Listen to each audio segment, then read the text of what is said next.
Du livre Formaggi Naturali, publié en 2017 aux éditions Slow Food, qui présente une Piero was also responsible for the book on Italian cheeses.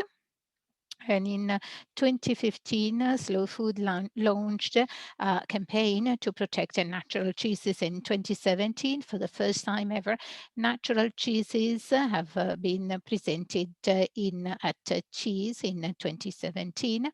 And in 2019, Slow Food launched the campaign called Natural is Possible, and Cheese devoted space for to natural cheeses, raw milk cheeses. And so raw milk cheeses and natural cheeses, and the industrial cheeses are at two extremes. Industrial cheeses are present all over the place, whereas natural cheeses represent a very small minority of cheeses on the market, and unfortunately they are disappearing, whereas industrial cheeses are made in large amounts, and the various origins, sometimes from far away, and they must be always consistent and the same, and therefore the milk must be refrigerated for a long period of time, then pasteurized once or twice, and then concentrated to be ready when it is shipped from the factory. And the industrial cheeses have the same taste because the starters are made by only a few labs across the world. So with no link whatsoever left with the local territories.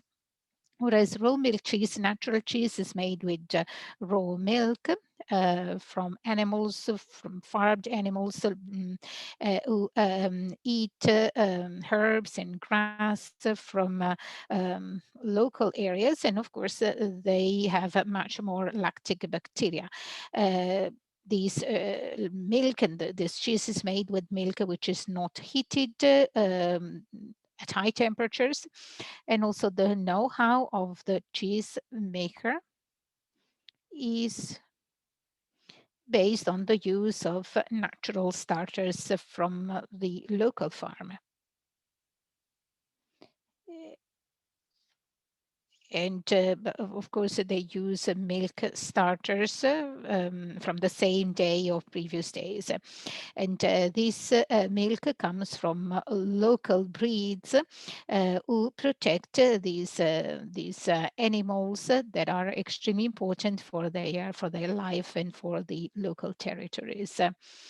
And the color, the taste, and the flavors and the aromas depend on the local territories, on each farm, and therefore these cheeses may be different season after season and depending on the areas. And so raw milk cheese promote biodiversity and contribute to the protection of local breeds and maintenance of local grasslands, and contribute to the social and physical and environmental balance of local areas. So this is the reason why Slow Food wants to protect them, and this is why this is a cornerstone of Slow Food strategy, and this is why we created the Fromage Naturel de France Association. Thank you.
Here I am. Do we have the slides?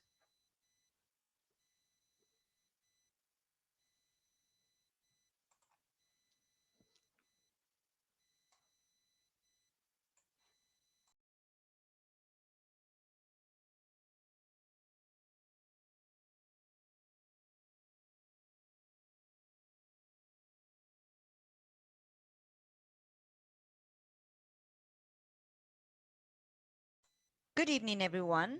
We will try and understand together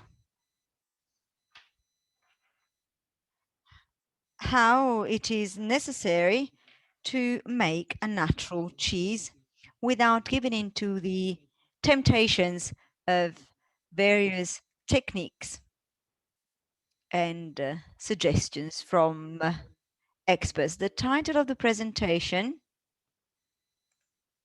is What is Behind Natural Cheeses? The reason why I have chosen this title is because it tells us that it's not us who make cheese, but we only support and accompany the development of something that we've put into our stables and our animals. Natural milk and natural cheese is obtained from milk that is obtained from the regular, uninterrupted, and complete milking of animals who are in good state in terms of health and nutrition as well. Now, these words hide many concepts. First of all, we have the idea of animal health, but also the idea that we have to keep the mammals in good conditions, and also we need to raise our animals and feed our animals adequately. We also need to maintain their good health. The milk processing, the milk transformation and the production of cheese is just the coagulation, a coagulation obtained either with rennet or using natural acidification of milk.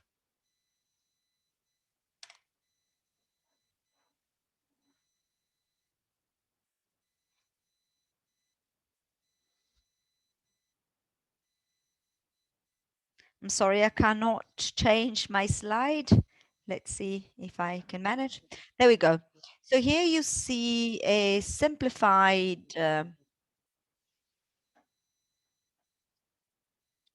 graph that shows how we make cheese. We start from milk. The milk is heated. Then we add the ferments as well as the rennet. This starts the coagulation process.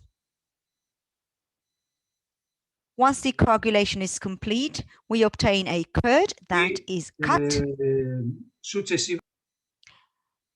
And then, if necessary, based on the type of cheese, the curd can also be cooked. Once the curd is cooked, we extract the cheese, we form it, we turn it down several times, and then we can move on to consumption. When we produce our cheese, we can follow two different approaches. We can either be simple operators who follow the instructions of technical experts, or we can be cheesemakers, craft producers. These two different approaches differ in one very specific aspect.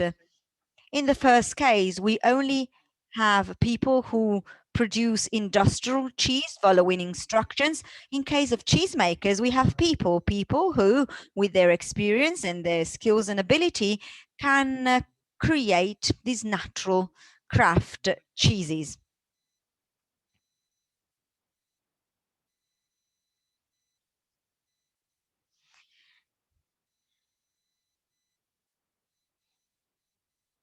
Now let's start from the barn management, the first aspect to look at is what we feed our animals. The animals we take our milk from are ruminants, and therefore they need to ruminate. They need to regurgitate their food, chew it, reduce its size, and then bring it back up into the digestive tract.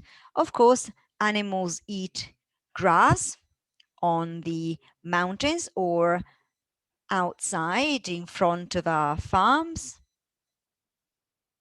Sometimes they also eat the hay that we've prepared for the winter months. Feeding animals with the fermented food, such as ensiled food, is not natural. It's very convenient, of course, for breeders and farmers, but it is not something that animals would normally eat. I don't know if you share the same experience, but I have visited I have seen the carcasses of animals who have eaten inside food, and what I have found are kilograms and kilograms of earth, of soil. So think of what we feed our animals. They are not just machines that make milk, and sometimes we feed them anything. Well, that's wrong. I think that we need to be respectful of what animals would normally and naturally eat. Very often, we also give supplements. In addition to forage, we give supplements. And once again, we need to make sure that we are using non-fermented products. We should avoid sub-products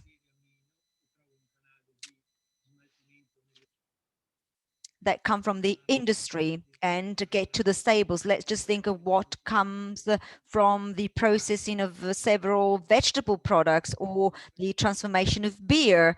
Well, these supplements should not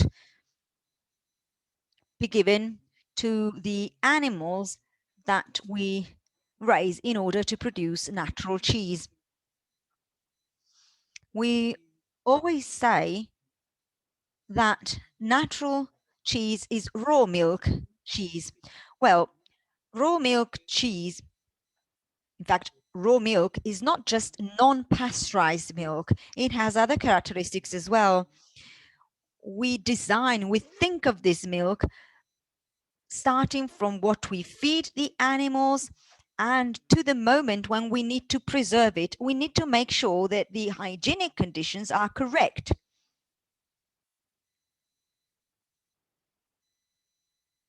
I can show you some pictures that help me in explaining what I mean. Here we can see a typical example of ensiled forage, and we also see the corn that will become ensiled corn. Let's think of how many kilograms of plastic we produce and make and waste, and how not respectful we are of the environment and of animals as well.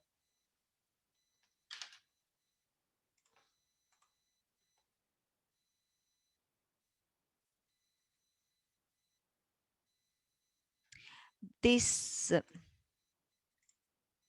sorry, I'm being too quick with my pointer. This is where you can find the corn silage. I think you've seen these pictures at many farms. This is fermented forage filled with soil, and it is certainly not suited to preserving the good health of animals. Animals who are fed with silage end their career very, very soon. This is a photograph taken in Normandy in summer 2019. This is hay. And I particularly like it because it shows what hay looks like, but also it shows the technique. You can see here that there are some sections, some parts where hay is progressively dried as it is gathered. So there is a technique behind the preparation of hay that is very important. Hay must be properly prepared for our animals. By the way, on the grass and on the hay, we find lactic ferments that are transferred to the milk and as a consequence to the cheese as well. Now, milking hygiene in industrial processes, the goal is to clean just the tip of the udder, nipple, while the thigh of the animal is not adequately prepared and cleaned. We can see it here. This is a typical way of milking cows industrially, and we will certainly get an industrial cheese from these animals. I don't know if you can see the thighs of the cows. They're very dirty. Why? Well, because the stable is overcrowded, animals are amassed, and they are defecating on top of each other. However, if I clean the nipple and the udder, the bacterial load is still compliant with the EU requirements. However, this kind of milk needs to be pasteurized because very often you will find bacteria that can make us sick if the milk is not pasteurized. In contrast, so this is the industrial context, the industrial situation, and you just seen the udder of a grazing animal. You see that the hooves are slightly dirty, but the thigh is completely clean. So cleaning the udder is very simple, and there's no feces that can contaminate the udder because the animal is grazing and it is living naturally, which means that these cows live with their offsprings, with the veals, and you can see the grazing animals here. And the photograph again comes from Normandy and it was taken last summer. Why should we use additives when processing the milk? Well, when I read the European Presidia rules of production, I have come across the natural addition of some additives such as calcium chloride, lysozyme, or nitrates. But why? Why should we use these additives? We can keep the production. Can we still produce and make milk without any additives? Sure, we can. Why? Well, because we can gradually heat the milk. And also we can cool milk without using extremely cold temperatures. The European Union says that at the stable, the milk should be cooled at 8 degrees or below 8 degrees if you don't collect milk every single day. Well, if you do collect milk every day, and I do have almost a 20-year experience, if you collect milk every day, we can keep milk to between let's say 10 to 13 degrees without any problem. If we keep those temperatures, there's no need to use calcium chloride during the processing in order to help the coagulation of the curd. Now, raw milk. What is raw milk? Raw milk is milk that is not heated above 40 Celsius degrees. We know about pasteurization. Pasteurization is something that many technical experts suggest and recommend. In many cases, even the public veterinary service recommends pasteurization. Pasteurization is a process that allows us to move milk in space and time. I can take the milk from Spain, say, or from Poland, and take it all the way to Italy or Germany or France. Why? Well, because pasteurization eliminates any undesired bacteria that may develop in milk. Pasteurization, however, standardizes milk. It denaturates proteins, and so normally you need to use calcium chloride when processing this milk. Also, pasteurization reduces the rheological characteristics of milk. It also gives a cooked taste, a bitter taste to the milk. The second part of the milk processing procedure is the addition of lactic bacteria. We can add industrial bacteria and starters, or, which is very, very easy because you just need to pick up the phone and order the bag of lactic bacteria in order to produce a certain kind of cheese. But it is not, I mean, it's not hidden, it's not, it's nothing special, but you can use ferments and bacteria from the milk. They are extracted from milk and then they are multiplied. So it's very easy to buy industrial starters. Instead, if I take raw milk and I use industrial starters, if I have two dairies with different milks, but they both use exactly the same industrial starter to make the same type of cheese, we are going to end up with the same end result. Industrial starters are used by the industry. They make sure that products are standardized. They're always the same in January, in July, and in December. When we buy industrial cheese, we expect certain characteristics and we want to find them over and over again throughout the year. Instead, if I buy and eat natural cheese, what I expect is to find differences.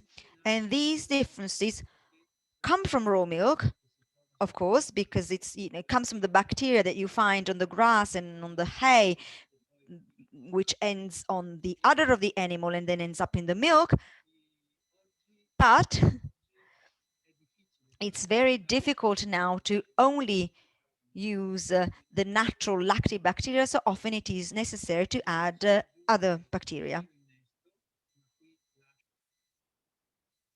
So we can add whey starters, and Eugene will explain how to make a whey starter, or we can use a milk starter. I started working with milk starters in dairies in summer 1992, so many, many years ago. And I was very young and I was very unskilled and a little reckless too. So to solve a problem of a dairy, instead of using a little bag of starter, I thought of making this whey starter that I read could be, so was made very often in French dairies. And so I started with the production technique, which over the years has been improved and adjusted. What is the key feature of this whey starter? Actually, it's that the lactic bacteria that are contained in milk in small quantities are placed in the best possible conditions to proliferate and to use them for several days, 2 or 3 days. And the interesting thing is that if I have two dairies, one next to the other, lactic bacteria in milk are partially the same, but partially they're different. And as a result, then when I make my whey starter, I'll find some bacteria which are specific to each single dairy using this whey starter for cheeses, because every dairy and every farm, every barn has different bacteria, its own bacteria, and therefore I'll put them in milk, then they will ripen with cheese, because we know that cheese ripening is a microbiological process first and foremost, in which bacteria play a key role. So it's a system, very complex system, where bacteria sometimes are in conflict, sometimes help one another to grow and develop and proliferate and create tastes, flavors, and aromas that then we find in the resulting cheese. And if I have one single starter only, like in the industrial starter, I will have just one type of lactic fermentation in my cheese, and therefore only one type of degradation of fats and proteins. But since in a whey starter we have dozens of different bacteria, each and every one will use the components of milk in a different way, and will convey onto the cheese different flavors and aroma that are specific to that specific farm and dairy. And since I don't only want to be theoretical, here I'm showing a simple method that can be used to make the whey starter. So we've got to take clean milk from multiple animals, fresh, still warm. We heat it up at a temperature of 60, 63 degrees. Then we cool down to an incubation temperature from 45 to 48. We can also go down to 40 degrees. And we keep this temperature until milk reaches, say, 7-9 SH out of 50 millimeters. Therefore, when the pH is 4.6, 4.8. I forgot to add it on the slide. And then we don't shake it, so we leave it in the container.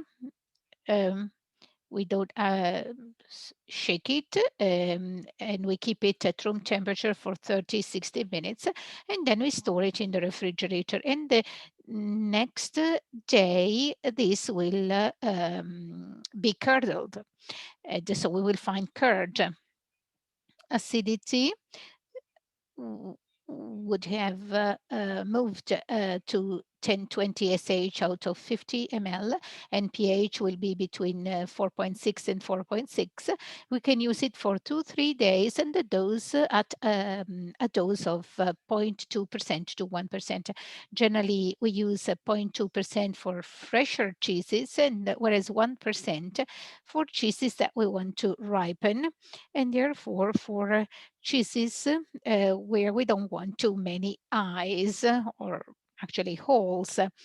And with 0.2, on the contrary, we get larger eyes.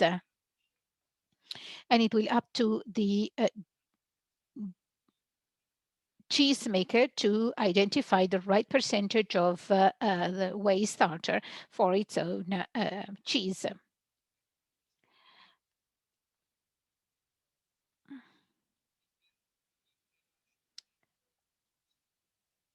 And now I'd like to stop, and maybe I can answer questions later on.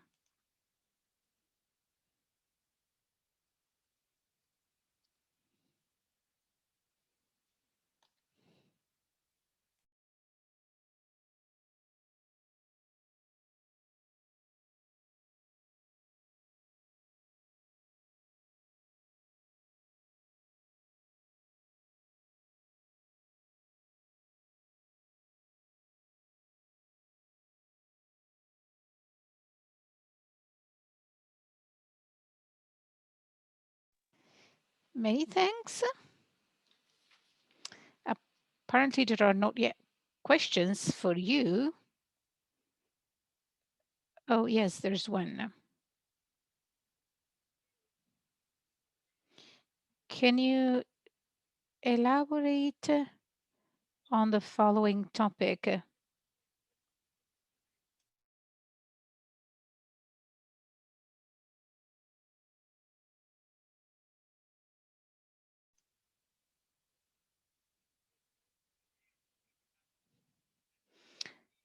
Well, I happened many times to discuss this topic. Actually, when we discuss about bacteria, thermophiles, mesophiles, bacteria, we discuss actually industrial starters, because with industrial starters, I can have thermophiles or mesophiles. And so let me give you an example. Sorry, I didn't equip myself earlier, but I try to equip myself right now. So let's suppose that we put our whey starter after we heated the cheese, sorry, the milk, and we kept it, for instance, in thermos for 3, 4, 5, 6 hours. Then I move it into a metal or glass container and I leave it at room temperature without mixing it for a time, I mean for half an hour or an hour. So what happens? I don't stir it. What happens? Actually, in the middle of my container, I will have temperature at 48 degrees, whereas on the outside, the milk would be at room temperature, so there would be a temperature difference. This means that thermophiles, where temperature is 20 degrees, don't develop, don't grow, whereas mesophiles, which manage to survive because we go up to 63, but then we go down, are in the best possible conditions to grow. And therefore, when I tell you that in the whey starter, there are some dozens or many different types of lactic ferments or starters, it's because the temperature difference from the inside to the outside and top part, bottom part, I can develop different lactic bacteria, mesophiles and thermophiles. And I've seen that. I saw that also by running tests on some cheeses.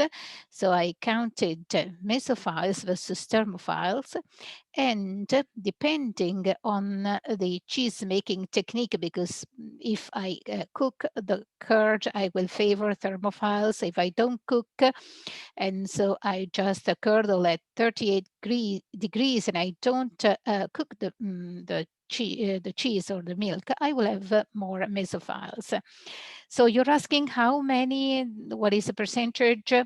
Well, actually the answer is that it depends on the container, on how small or how big it is. But there is a much greater variability from the microbiological standpoint. So we do not only have thermophiles, but also mesophiles. And these temperature difference changes significantly the characteristics of the end product. Let me give you just a very basic example.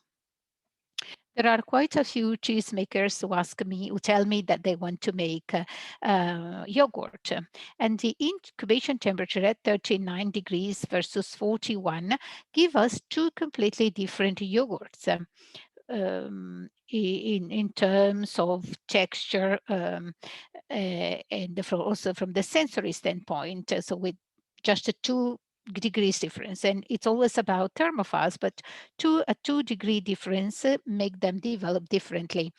And microbiology is so fascinating, you know, and when we ask technologists who tell us to use calcium chloride, use this starter or caseinates or nitrates to avoid botulic clostridia, we surrender and we do not use our intelligence and try, because the beauty about natural cheese is that the great variability, great variety of cheeses come from natural cheeses, not industrial cheeses. If we take industrial cheeses, take a Dutch cheese, an Italian cheese, German cheese. In the end, they all taste the same, cooked milk. And so more or less the taste is the same. Whereas with natural cheeses, there is a great variability of types and tastes of cheeses. And therefore, we have got to protect, to be the custodians of these cheese-making techniques, potentially to create something new to teach to the next generations. Many thanks. Thank you very much. Thank you very much, Gianpaolo. Now I give the floor to Eugenio Morini. The floor is yours. Eugenio, thank you. Thank you very much. Thank you for, first of all, thank you to Slow Food for preparing these meetings, which are very enriching and which give us a chance to debate, to start a discussion, and to present some experiences. Today, I'm going to tell you about the experience and the tradition of Parmigiano-Reggiano. I hope that you are able to see the slides.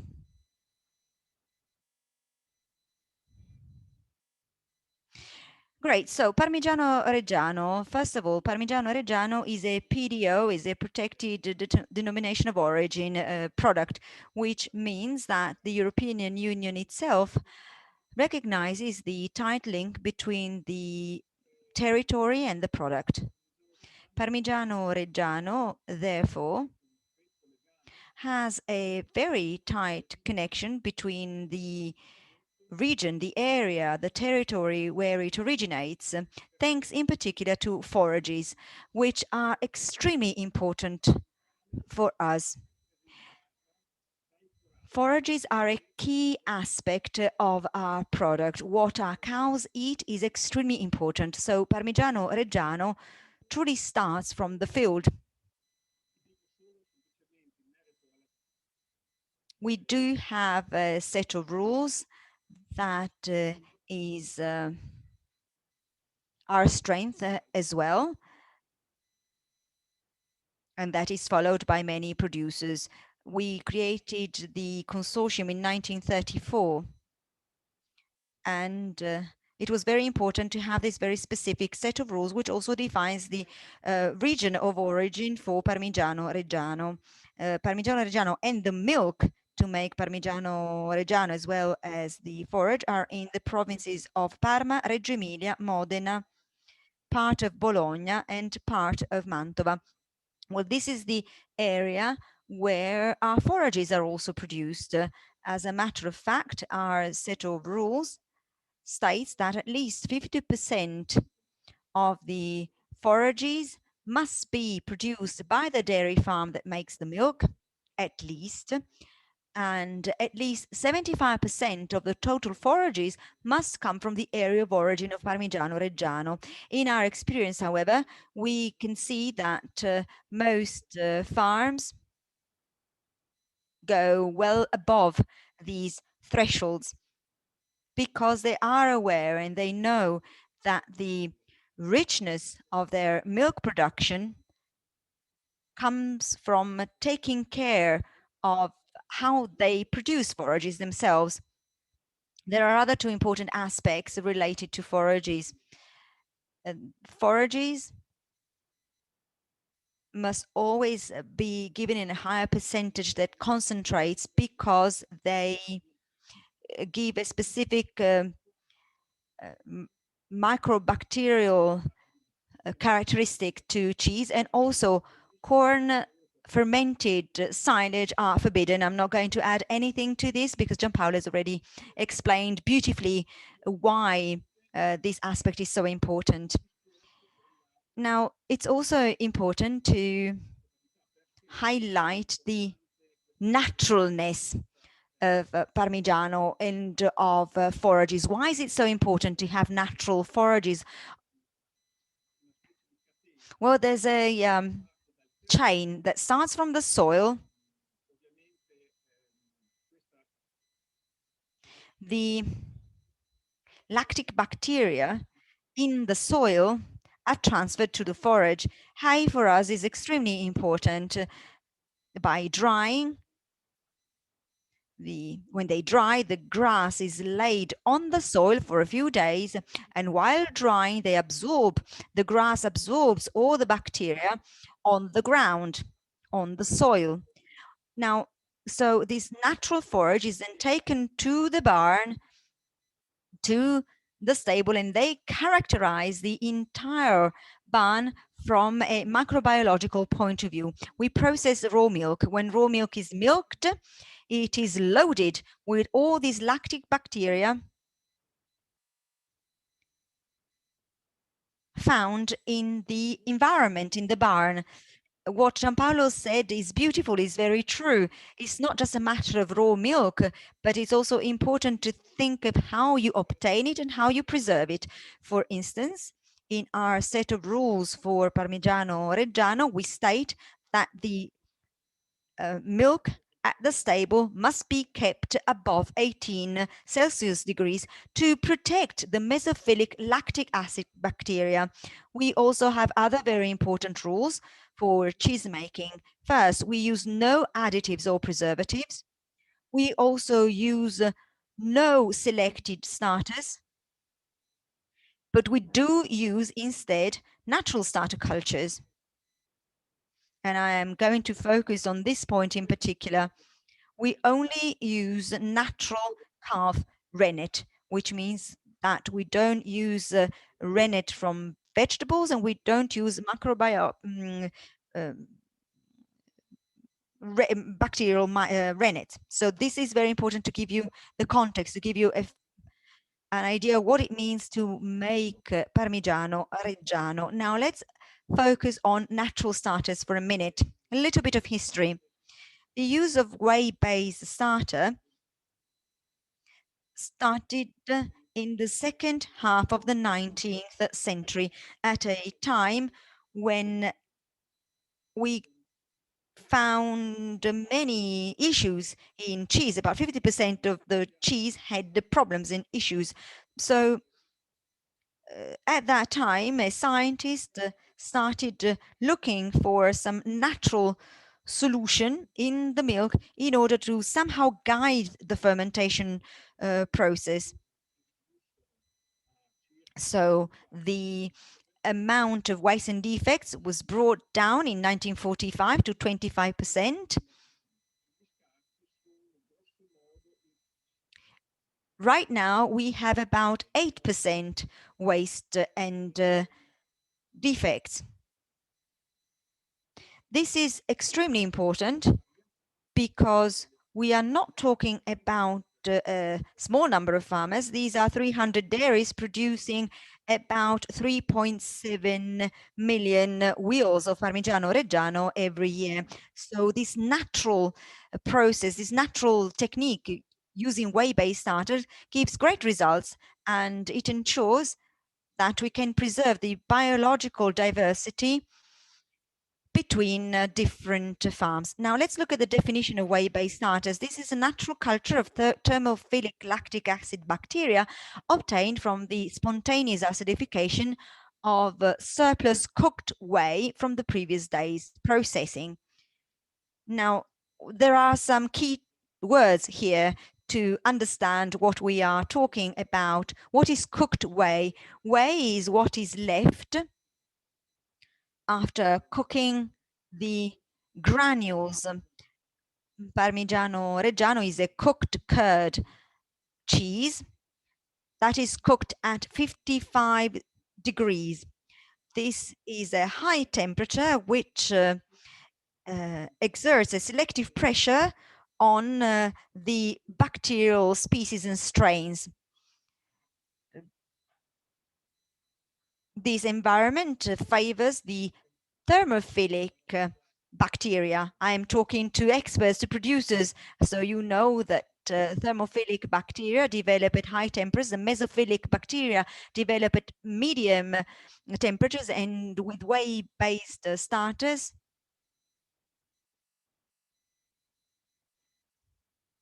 we find the mesophilic bacteria survive. They don't develop, but they survive. We also have psychrophilic lactic bacteria that develop at low temperatures. When we keep the milk at temperatures above 18 degrees at the stable, what we do is that we basically inhibit as much as possible the development of psychrophilic bacteria, which are not very helpful for cheese making. So this is very, very important. Using whey-based starters, we favor the development of thermophilic lactic bacteria. Why? Well, because these bacteria in whey-based starters start a natural, a spontaneous acidification. They multiply because they find some food, they find lactose that they can eat. And while consuming the lactose, they take the energy to multiply and they produce lactic acid. The cooked whey, in about 20 hours, because it's used the following morning, so let's say 22 hours, it acidifies intensely. Why is it so important to talk about this mechanism? Well, because paying attention to the transition from cooked whey to whey starter, make sure that everything that happens in the whey during these 24 hours then happens in the cheese as well, taking the same time. The lactic fermentations that happen in the whey also happen in the cheese. And this is why it is very important to take care of this aspect. Research has been carried out on this aspect, and especially on the characteristics of bacteria, but I'm not going to dwell on this. The bacteria can change depending on the type of fermentation, using only lactose or using bacteria that impact on the amount of acid produced, but I'm not going to dwell on this. Of course, you will find the slide in the presentation, but what is really important is to highlight that whey-based starters help making cheese. It is functional to making cheese. Using a whey-based starter supports lactic fermentation. This determines the acidification of the curd. The lactose is transformed into lactic acid within the first 48 hours. So the whey gives lactic acid and it increases the acidity of the milk. It is measured in SH. So what we do is we prepare the milk for the action of the rennet. It's not just in Parmigiano-Reggiano, we don't only have a prisamic coagulation caused by the rennet, but it is a mixed fermentation, a prisamic fermentation caused by rennet and also an acid fermentation.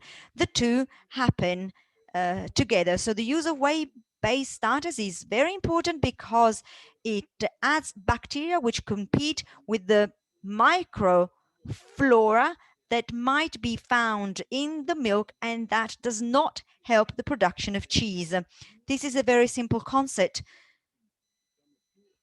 Let's say that the sooner thermophilic bacteria act, the higher the consumption of lactose in the curd within the first 48 hours, and therefore this removes some substrates for other fermentations which are not helpful for milk production. I am talking in particular of propionic bacteria, for instance, and butyric bacteria.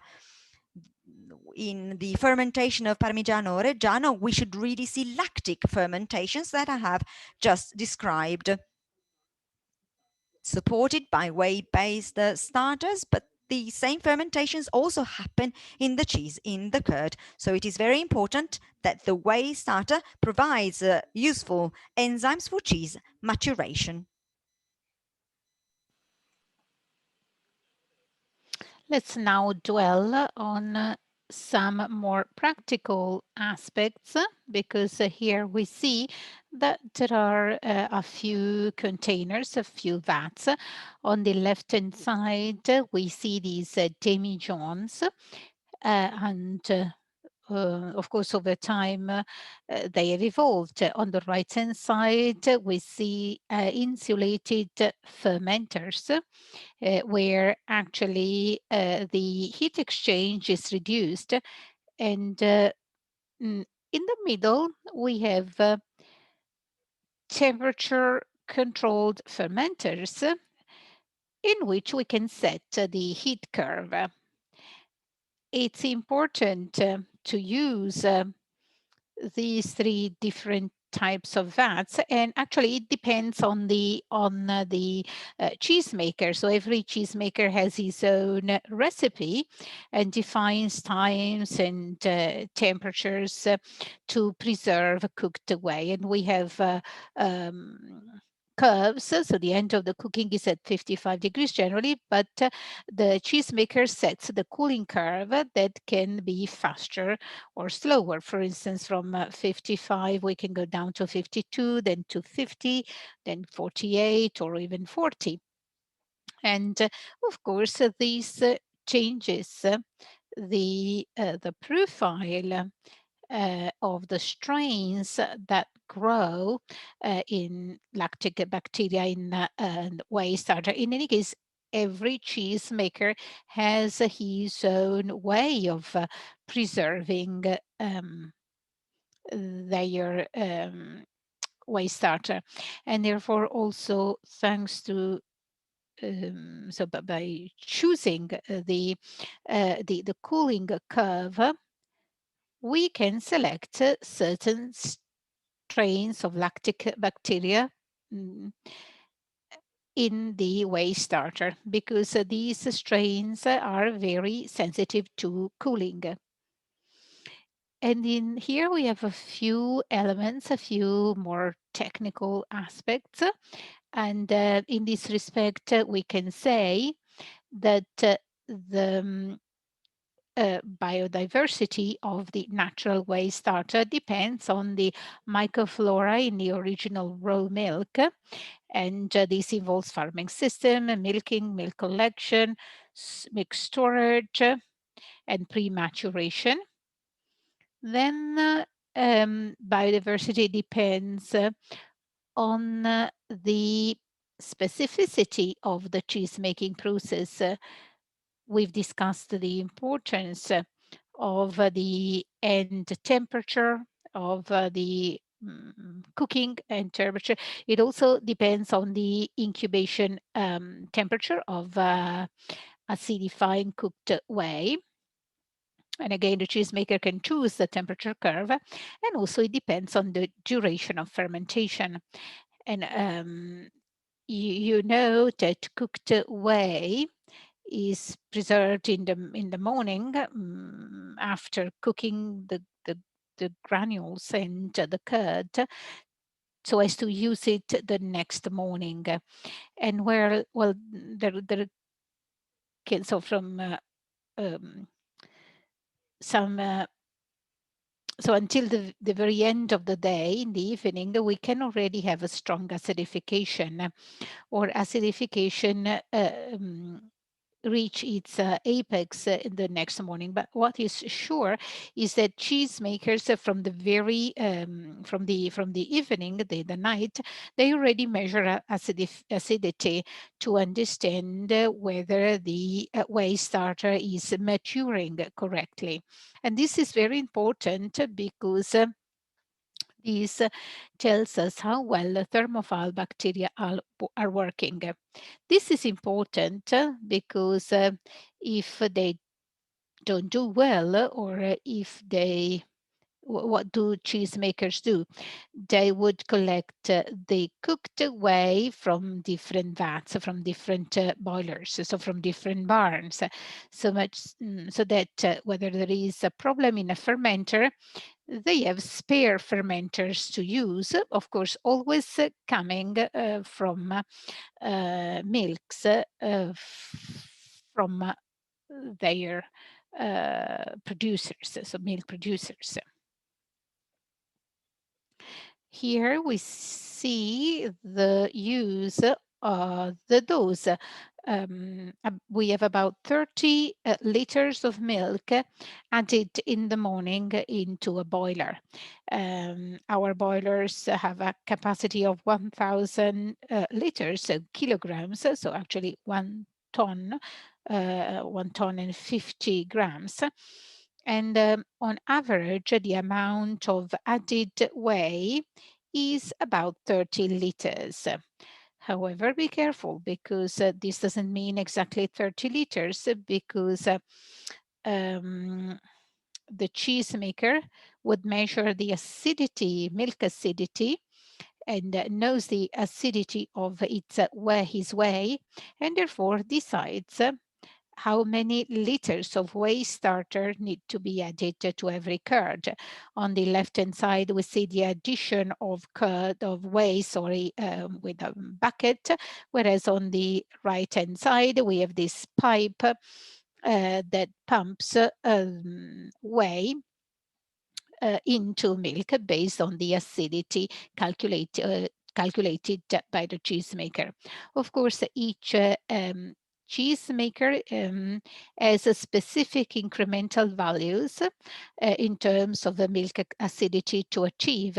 And of course, there are specific reference tables to measure the degrees in terms of acidity in SA. And of course, the acidity of the whey starter is related to the number and vitality of bacterial cells, and therefore the activity already carried out by lactic bacteria over the 22-hour period.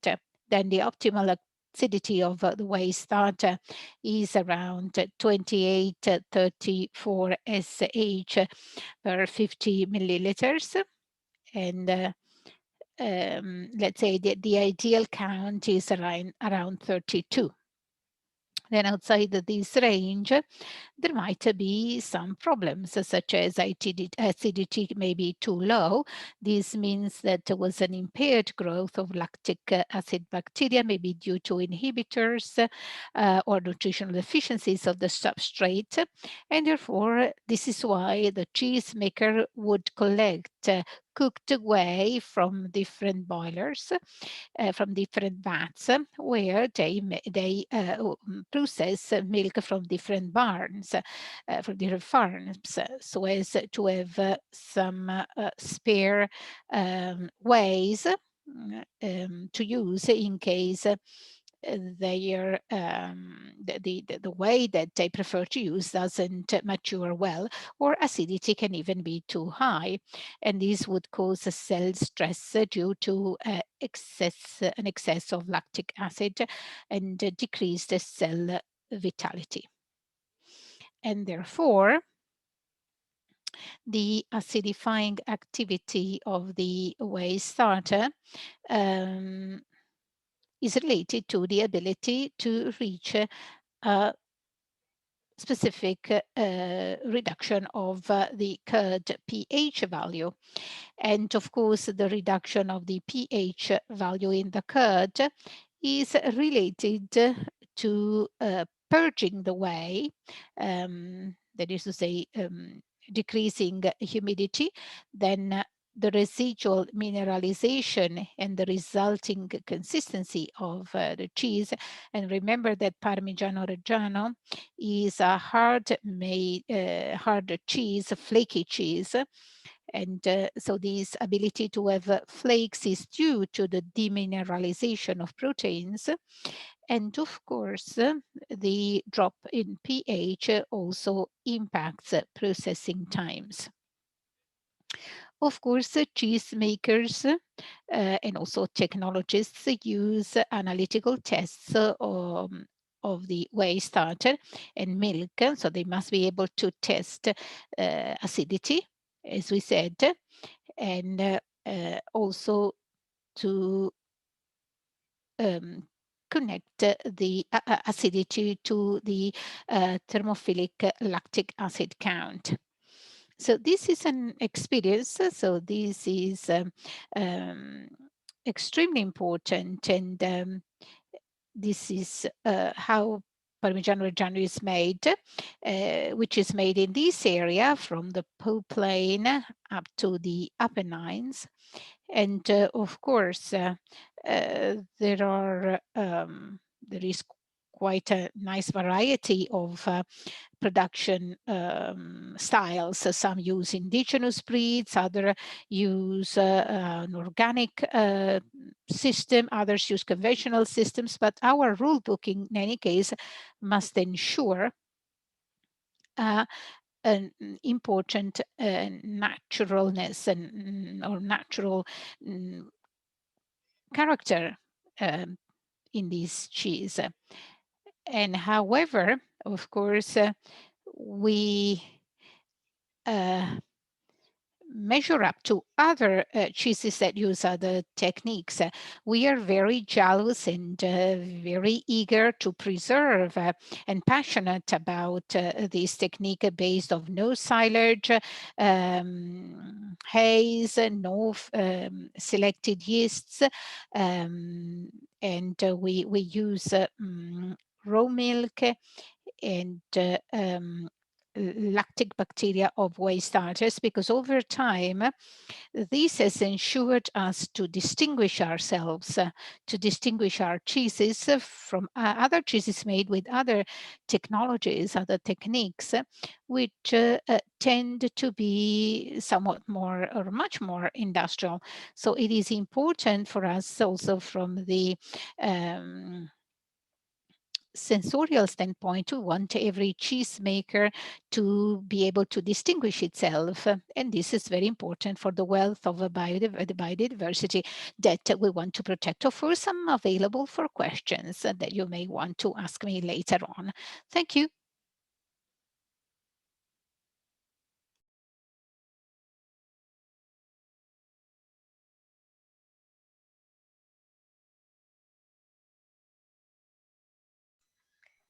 Many thanks, Gino. The time has come for some questions and answers. I have some questions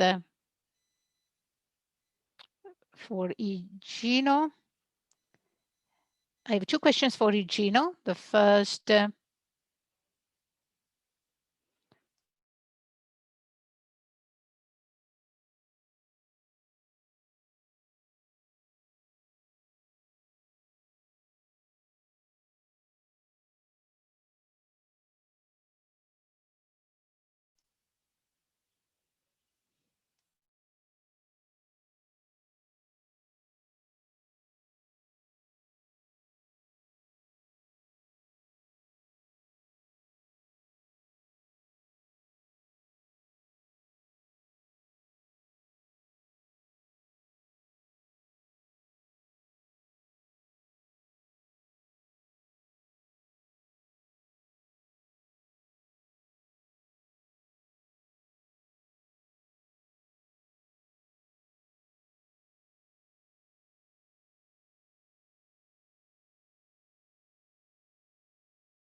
Okay, so here we have to be very honest.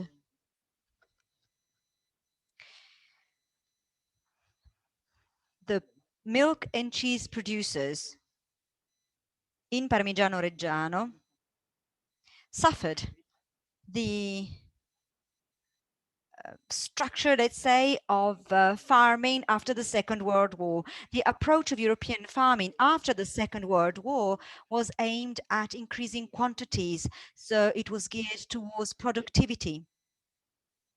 I'm sure that you're all aware of the movements of people abandoning the countryside to move to the cities, and therefore those who stayed in the countryside had to increase their productivity. In the animal raising sector, we saw a trend. So people chose the most productive breeds. This happened in our area as well. And so we did see a strong presence of other breeds. I mean, they were already there at the beginning of the 20th century, but we saw the spreading of Frisian cows, for instance. And we now have some Frisian strains that are, let's say, typical of Italy because they have adapted to the Italian environment. But that's what happened after the Second World War. So the producers of Parmigiano-Reggiano learned how to select the right Frisian cows, and they selected especially the bulls in order to improve the characteristics that were useful for the production of Parmigiano-Reggiano. So after a while, they didn't just favor productivity, but farmers looked for cows that would make milk with more casein and more fats, because these characteristics give very good rheological features. In other terms, they promote the coagulation process. So good breeders have now obtained extremely good milk, even using Frisian cows. But of course, we have also seen some breeders who instead decided to keep original breeds. I'm thinking of the Rossa Reggiana, the Bianca Modenese, and near Parma, we also find the Bruna. It has an alpine origin, but it is a local breed. So some breeders have continued to preserve these local traditional breeds. But let's say that in terms of number, they are a minority. Altogether, these local breeds account for about 12% of the total cows. So it is certainly a minority. However, as a consortium, we are trying through some text on labels as well. So the labels placed on the cheese, we are trying and emphasize and highlight this biodiversity related to breeds. Now, the biodiversity of Parmigiano-Reggiano is not only linked to breeds, but it's also linked to the forages. I mean, we're talking about fields from the Po Valley to the Apennines Mountains. So there can be a huge difference in the composition of the forages that we use to make Parmigiano-Reggiano due to the different microclimates. So that is a very important part of our biodiversity, and also the way starters are different. That's also an aspect of biodiversity. Bacteria can be different, and that gives a different result. So the richness, the biodiversity of breeds is something that the consortium is trying to highlight and communicate so that consumers are aware of what they're buying, and they can know whether the Parmigiano they are buying comes from a Rossa Reggiana or a Bruna Alpina. Producers who over time have preserved the local breeds have been very good in translating this into marketing tools. I mean, they're very good at communicating what they're doing, and so they are able to sell their Parmigiano-Reggiano at higher prices.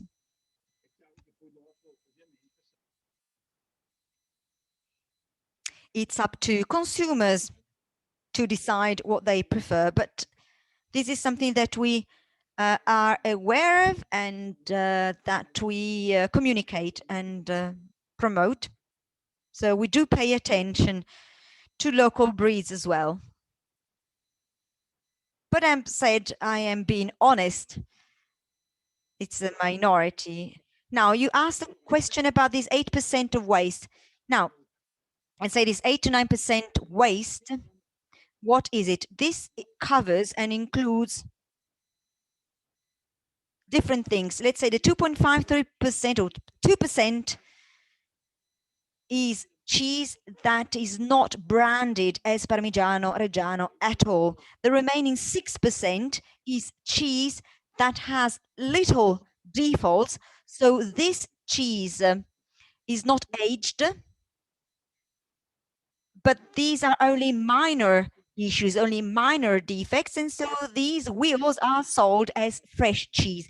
Technically, it is called Parmigiano-Reggiano Mezzano. The end goal is not to age, because if those wheels were aged, the problems would get worse. Instead, these wheels are very good to be eaten fresh as Mezzano. As a consortium, as a system, we can afford these percentages because we select every single wheel. I mean, we don't select the cheese based on sampling, but we have technical experts who select every individual cheese. They assess the quality using a hammer. I mean, you might have seen what the assessment looks like. So they assess the sound of the wheel using a little hammer, and then this assessment is accompanied by other tests.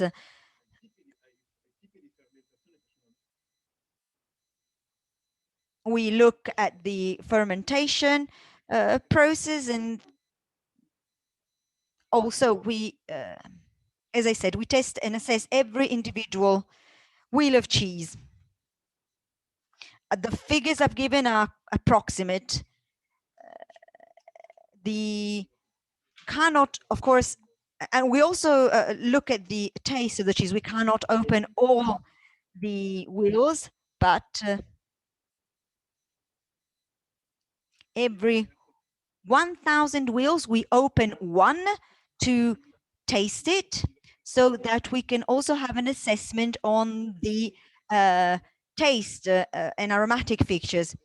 We talked about 25% in the 50s, and now we've reached about 8-9% waste, or let's call it cheese with defects or faulty cheese. So this includes actual waste, but also the Parmigiano-Reggiano that is sold as Mezzano, so cheese that cannot be aged. Well, this difference entails a history made of research. You know, the reasons were investigated. I mean, there's a lot of work carried out by universities in our area,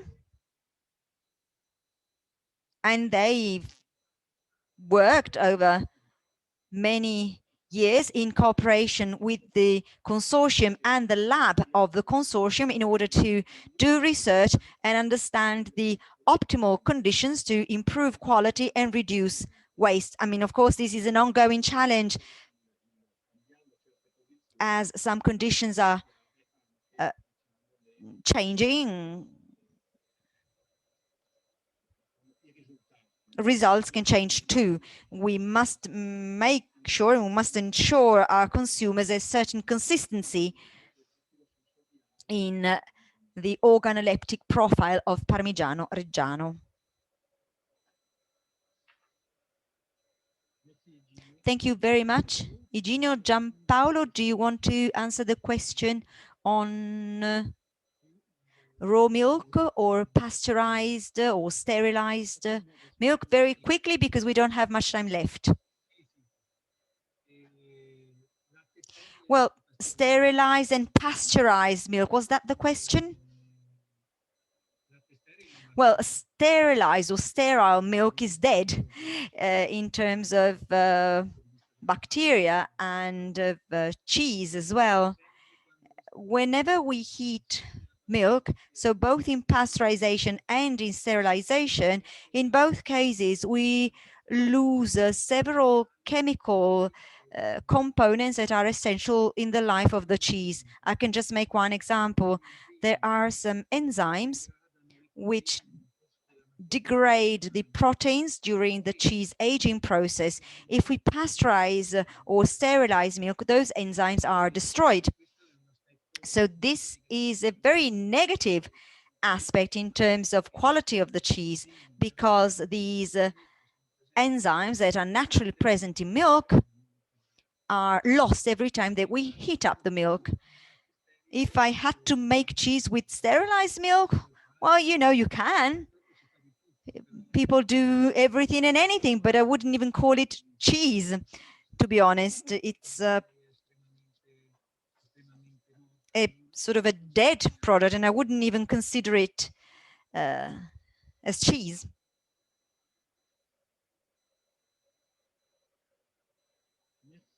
Thank you very much, Gianpaolo.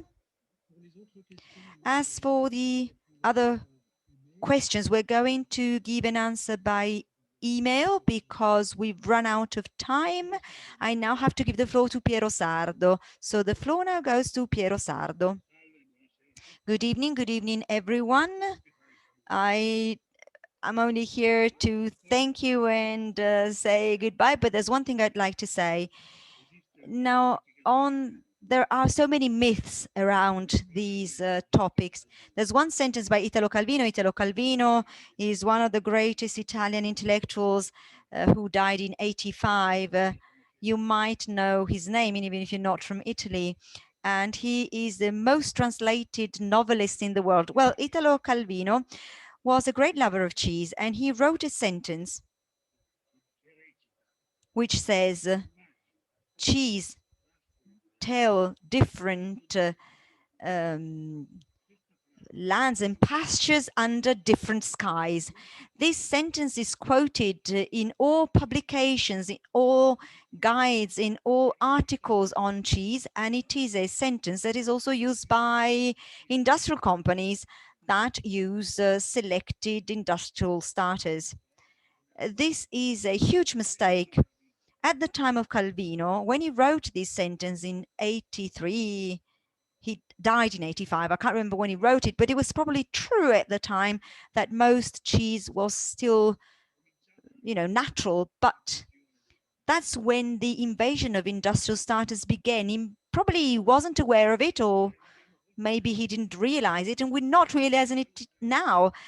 That sentence by Calvino should push us as Slow Food and those who are following us to move away from this misunderstanding. Cheese tell about pastures under different skies only if no industrial starters are used, because if industrial starters are used, and we already heard it from Gianpaolo and from Nicola as well, there's no difference. There's no sky. It's all the same. Of course, based on the type of cheese, but in the same category, in the same type of cheese, they're all the same with minimal differences. So the battle to go back to natural cheese is a battle to give dignity to cheese again.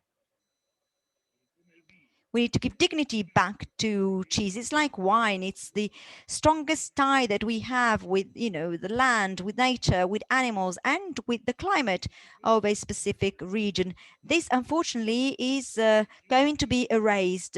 So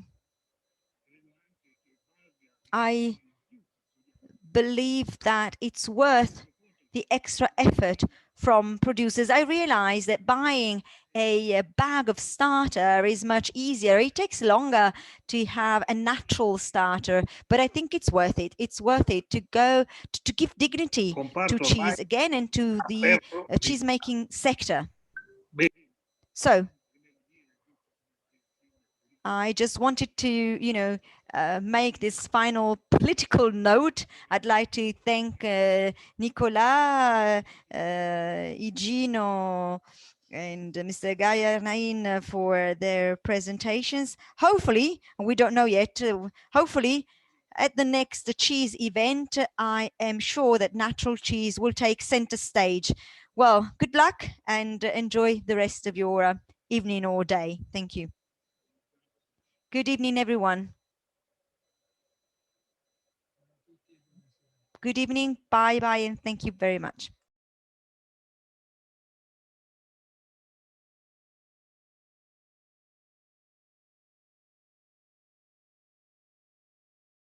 Daily food choices.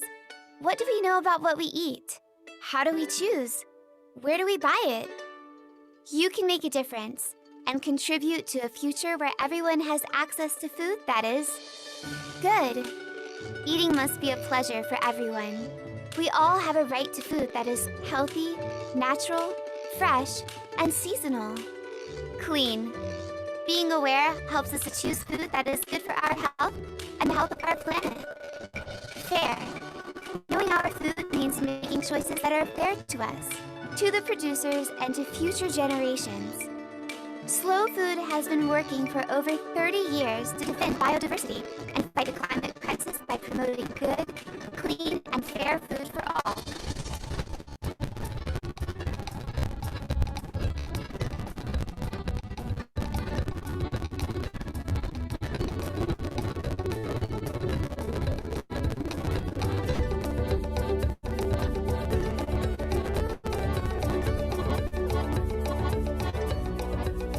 Support Slow Food. Let's act together for the common good. Go to donate.slowfood.com/en and follow us at terramadreselunadelgusta.com.